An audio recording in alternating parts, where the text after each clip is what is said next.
여러분 안녕하십니까? 1월 17일 금요일 뉴스투데이 시작합니다.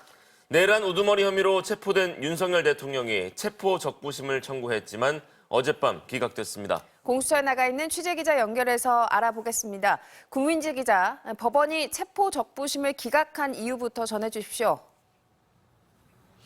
네, 서울중앙지법은 어젯밤 11시 10분쯤 윤석열 대통령의 체포적부심 청구를 기각했습니다. 체포영장 청구가 이유 없다고 인정된다는 짤막한 사유도 함께 알려졌는데요. 한마디로 공수처가 윤 대통령을 체포한 게 부당하지 않고 또 발부받은 체포영장도 적법하다고 또다시 확인한 겁니다.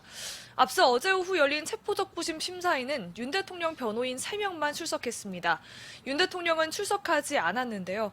윤 대통령의 40년 지기인 석동현 변호사는 경호 문제나 법원의 준비 절차 등의 문제가 있어 윤 대통령이 출석하지 못했다면서도 방어권을 포기한 건 아니라고 했습니다. 윤 대통령 측은 적부심 심사에서는 기존 주장을 되풀이했는데요. 공수처는 내란죄 수사권이 없고 체포영장을 청구한 서울 서부지법은 수사 관할권이 없어 발부된 체포영장도 불법이고 무효라는 억지 주장을 이어갔습니다. 이 같은 주장을 담은 윤 대통령 측의 이의 신청은 이미 서울 서부지법에서 기각된 바 있는데 중앙지법이 아닌 서부지법이 내린 판단이라며 승복하지 않았죠. 그런데 이번에 서울중앙지법 역시 체포적부심을 기각하면서 윤 대통령 측이 부각시켰던 논리들이 완전히 깨졌다는 평가가 나옵니다. 네, 중앙지법만 바라보던 윤 대통령 측은 이제 할 말이 없어지게 된 셈인데 그럼 앞으로의 절차는 어떻게 됩니까? 네, 체포적부심이 법원에서 기각됐기 때문에 공수처는 윤 대통령을 석방하지 않아도 됩니다. 다만 체포영장의 시한은 48시간입니다.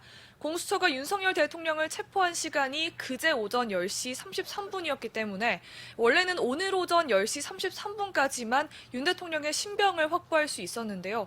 이 피의자가 체포적부심을 청구하면서 기한도 미뤄지게 됐습니다. 체포적부심을 심리하는 법원이 수사 관련 서류 등을 접수한 때부터 반환할 때까지 걸린 시간이 48시간에서 제외되기 때문입니다. 공수처가 정확한 시간을 밝히진 않았지만 최소 8시간 정도가 제외돼 체포기한은 오늘 오후나 내일 새벽이 될 걸로 보입니다.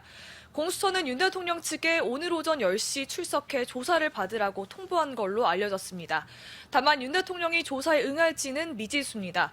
윤 대통령은 그제 조사 내내 진술 거부권을 행사했고 어제도 건강상 이유를 들어 공수처 조사에 아예 응하지 않았죠. 윤 대통령이 오늘 또다시 불출석한다면 공수처는 곧바로 구속영장을 청구할 걸로 보입니다. 지금까지 공수처에서 전해드렸습니다.